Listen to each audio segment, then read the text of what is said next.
The flickering blue light of the laptop screen cast eerie shadows across the dimly lit room. It was late at night, the kind of hour when the world falls silent, and even the faintest sounds seemed to carry an ominous weight. The idea had been simple: start an OnlyFans account, make some extra money, and maybe have a little fun along the way. But what began as a harmless venture was about to spiral into something far darker. At first it was thrilling. The account grew quickly, with subscribers flooding in and requests pouring through messages. Many were ordinary, mundane, even compliments, odd questions, requests for personalized content. But then, the strange messages began. At first, they were subtle, almost playful.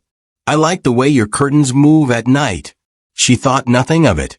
Just another over-imaginative subscriber projecting fantasies. The curtains in her room were always drawn, their heavy fabric barely shifting even with the wind from her tiny desk fan.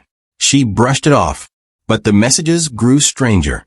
"Your hair looks so soft, just like it did last night." This gave her pause. How could they know what her hair looked like at night? She never live-streamed past sundown, preferring to stick to her schedule of pre-recorded content. Again, she rationalized it. Maybe they were just guessing, or they had seen her profile pictures and imagined the rest. Then came the video. An anonymous account sent it. It was short, grainy, and shot in the unmistakable gloom of her bedroom. She watched in stunned horror as the footage showed her asleep, her chest rising and falling in rhythmic piece. The camera panned slightly, revealing the room's details: the messy desk, the unmade bed, the mirror leaning against the wall. There was no mistaking it. This wasn't someone's guess. This was real. Her breath caught in her throat, panic surging like a tidal wave. The first thing she did was check the locks. The front door was bolted. The windows were shut tight. No sign of forced entry. How could someone have been in her room? She scoured every inch of her apartment, searching for hidden cameras or any sign of intrusion. Nothing. Sleep became impossible. She started staying up, watching the door, the windows, and every darkened corner of her small space. She reported the incident to the platform and even contacted the police. But without a concrete lead, there was little they could do. The messages continued. "You're more beautiful when you're scared. Do you still feel safe?" The final straw came one night when she woke to a sound. A soft creak, like the groan of a floorboard under pressure. Heart hammering. She reached for her phone. It screened the only light in the oppressive darkness. She scanned the room, eyes darting between shadows, every nerve screaming that something was wrong. Then she saw it. In the corner, where the faint moonlight barely reached, a figure stood.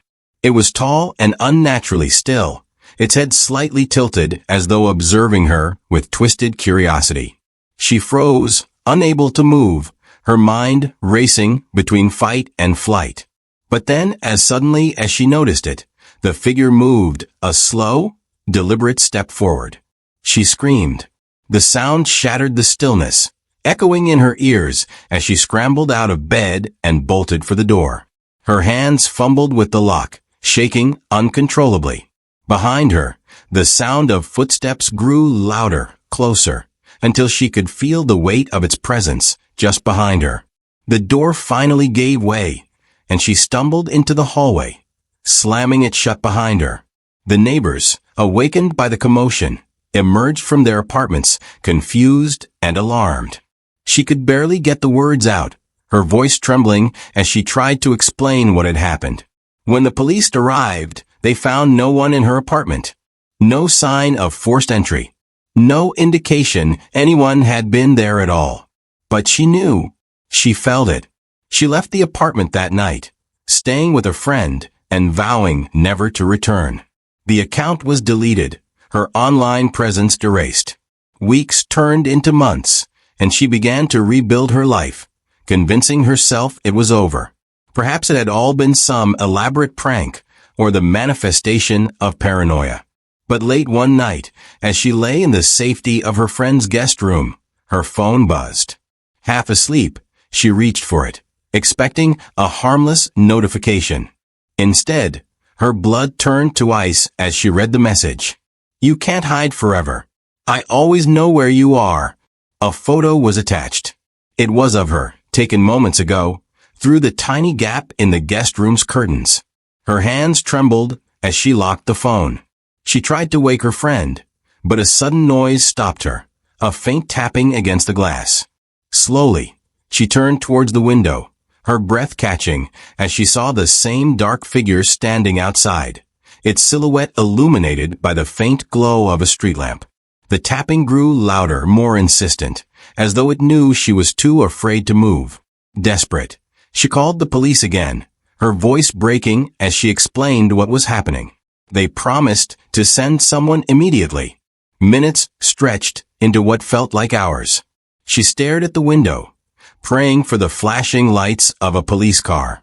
But when they arrived, the figure was gone. This time, however, they found something. Outside the window, the ground was disturbed, footprints leading to and from the spot where the figure had stood. More disturbingly, they found scratches on the glass, as though something sharp had been dragged across it. The officers advised her to stay somewhere safe and promised to investigate further. Despite their assurances, she knew deep down that this was far from over.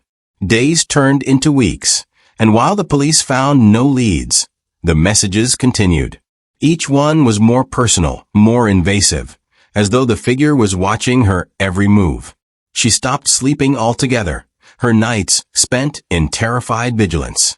One particularly restless night, she decided to revisit her laptop. Maybe she'd missed something, some digital footprint, some clue that could lead her to the source of this nightmare. The login screen glared back at her, its innocuous brightness now seeming almost mocking. As she opened her OnlyFans account, her fingers hesitated over the keyboard. She noticed something she hadn't seen before, a private video uploaded to her account. She never posted it. With a deep breath, she clicked play. The video was static at first, then shifted to a chillingly familiar setting, her friend's guest room. The camera was moving slowly, as though carried by someone or something, methodically panning over her sleeping form. It zoomed in on her face, capturing every detail of her expression. And then the camera turned towards the window, showing the silhouette of the figure standing outside, watching. The video ended abruptly, leaving her staring at the screen in utter disbelief. Her phone buzzed again. This time it was a live stream notification, but not from her account. The title read, "The Final Curtain." Against her better judgment, she clicked it. The screen showed a darkened room that looked unnervingly similar to the one she had left behind months ago. Slowly, the camera moved, revealing someone bound to a chair. Her heart sank as she recognized the room and the person in the chair. It was her friend. The figure stepped into frame, its face obscured by a dark hood. It moved with deliberate slowness, circling the chair like a predator toying with its prey. The chat below the video was eerily quiet, except for one message that stood out in bright red. "Time's running out." Panic overtook her as she dialed the police, trying to explain what she had just seen. But the stream's feed began to distort, the video turning to static before cutting off entirely. A new message appeared on her phone. "You should have stayed hidden." The sound of breaking glass echoed from the living room, and she froze. Slowly, she backed away from her laptop, her eyes darting to the locked bedroom door. But she knew locks wouldn't stop it, whatever it was. The air grew colder, the shadows in the room seeming to stretch and twist. And then, the doorknob began to turn. There was nowhere left to run. She could only watch as the door creaked open, revealing the figure standing in the doorway. Its face was still hidden, but its presence radiated malice. It stepped forward, the darkness around it seeming to ripple like a living thing. Her scream was the last sound the night heard before silence reclaimed the room.